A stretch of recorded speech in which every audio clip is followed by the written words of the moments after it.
प्रकार के होते हैं, आणविक ठोस, आयनिक ठोस, धात्विक ठोस और सहसंयोजक या नेटवर्क ठोस, 4 प्रकार के। और क्रिस्टलीय ठोसों में जो आणविक ठोस होता है, यह आणविक ठोस 3 प्रकार का होता है। एक होता है ध्रुवीय आणविक ठोस, एक अध्रुवीय आणविक ठोस और एक होता है हाइड्रोजन आवंधित आणविक ठोस। तो आज हम अध्ययन करेंगे इसी ध्रुवीय, अध्रुवीय, हाइड्रोजन, आयनिक, धात्विक और सहसंयोजक के बारे में। देखिए आणविक ठोस क्या होता है। वे ठोस जिनके अवयवी कण, अवयवी कण का मतलब होता है कि जिससे बना हो, ठोस का निर्माण जिन कण से बना होता है उस कण को कहा जाता है अवयवी कण। तो आणविक ठोस किसे कहते हैं? वे ठोस जिनके अवयवी कण अणु होते हैं उसे आणविक ठोस कहते हैं। सबसे सरल तरीका है आपका कि जो भी ठोस होगा उसका अवयवी कण क्या होता है, इसी को बोल दीजिए, वह ठोस का परिभाषा हो जाएगा। वे ठोस जिनके अवयवी कण अणु होते हैं उसे हम आणविक ठोस कहते हैं। जैसे बर्फ, H2O। अब कहेंगे तो पानी का सूत्र है, तो पानी को जब ठंडा करेंगे तो बर्फ बन जाएगा, वही तो H2O होगा। तो एक H2O दूसरे H2O से जुड़ा हुआ है। बर्फ में, पानी में भी ऐसा होता है, लेकिन हाइड्रोजन बॉन्ड के द्वारा। तो वे ठोस जिनके अवयवी कण अणु होते हैं आणविक ठोस कहलाते हैं। जैसे बर्फ, ठोस, आयोडीन, ये उदाहरण हो गए किसके? आणविक ठोस के। और क्या होता है आणविक ठोस में?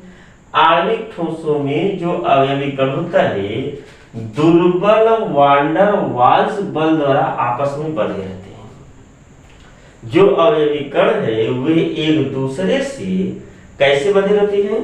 दुर्बल वान डर वाल्स बल के द्वारा बंधे रहते हैं।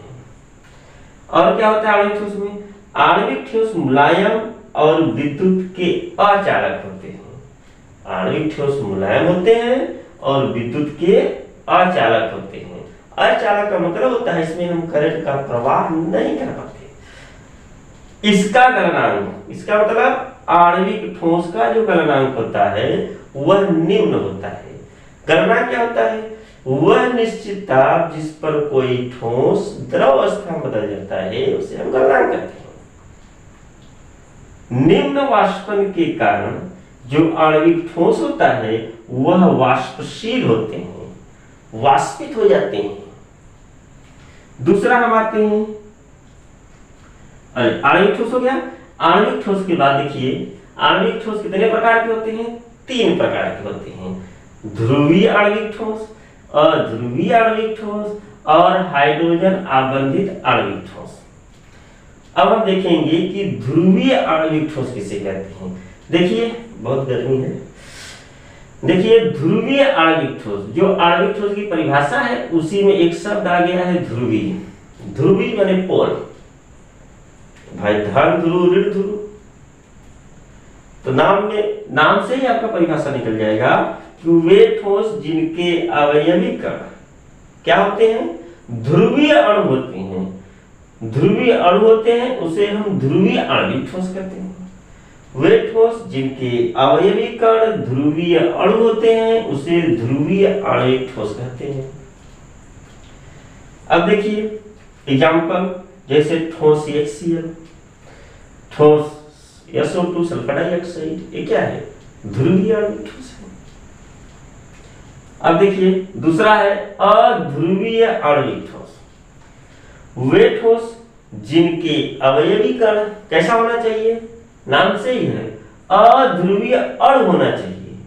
वे ठोस जिनके अवयवी कण अध्रुवीय अणु या, बहुत इंपॉर्टेंट बात है, परमाणु होते हैं।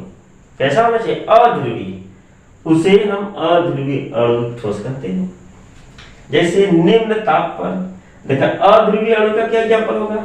निम्न ताप पर H2, Cl2, I2 ये सब तो अणु हुए। अणु क्या है? परमाणुओं का समूह अणु कहलाता है।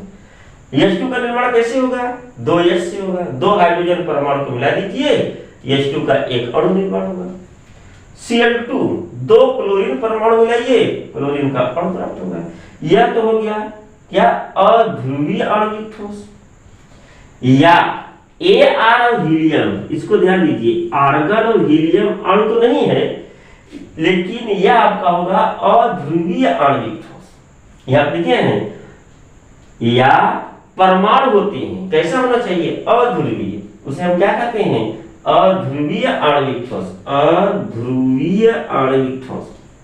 जैसे निम्न ताप पर H2, Cl2, I2, या निम्न ताप पर आर्गन, हीलियम, ये सभी क्या है? ये सभी अध्रुवीय आणविक ठोस के उदाहरण है। एक आता है हाइड्रोजन आबंधित आणविक ठोस। इसका क्या मतलब है? देखिए, हाइड्रोजन आबंधित आणविक ठोस वे ठोस जिनके अवयवी कण एक दूसरे से हाइड्रोजन बंध द्वारा बंधे होते हैं, उसे हाइड्रोजन आबंधित आणविक ठोस कहते हैं। अब हाइड्रोजन बंध क्या है? नाम से क्लियर है, हाइड्रोजन आबंधित, हाइड्रोजन बंध से बंधा हुआ। तो हाइड्रोजन बंध के लिए एक तो हाइड्रोजन बहुत जरूरी है, और किससे होना चाहिए? सामने कौन होना चाहिए? तो वह या तो F होगा, या तो O होगा, या तो N होगा। FON। अगर हाइड्रोजन है और हाइड्रोजन के सामने जो बंधा हुआ है वह कैसा हो? या तो F हो, या तो O हो, या तो N हो, तो वहां पर सदैव किसका फॉर्मेशन होगा? हाइड्रोजन बांड का फॉर्मेशन होगा। जैसे H2O, अगर हम H2O की बात करेंगे तो H2O में क्या होगा? एक H, इधर देखिए OH, फिर देखिए हाइड्रोजन हो गया, यह हाइड्रोजन बार बनाया जाएगा OH। तो एक H2O दूसरे H2O से हाइड्रोजन बांड का फॉर्मेशन किया, तो हाइड्रोजन H और सामने क्या है? O। तो हाइड्रोजन और सामने O, तो एक अणु का हाइड्रोजन, जल का एक अणु हाइड्रोजन, जल के दूसरे अणु के ऑक्सीजन के साथ क्या बनाएगा? हाइड्रोजन आबंध। तो उस ठोस को क्या नाम देंगे? हाइड्रोजन आबंधित आणविक ठोस। बच्चों, आगे हम बताएंगे आप लोगों को आयनिक ठोस, धात्विक ठोस और सहसंयोजक या नेटवर्क ठोस। बच्चों, अच्छा लगे लाइक करें और सब्सक्राइब करें। Thank you.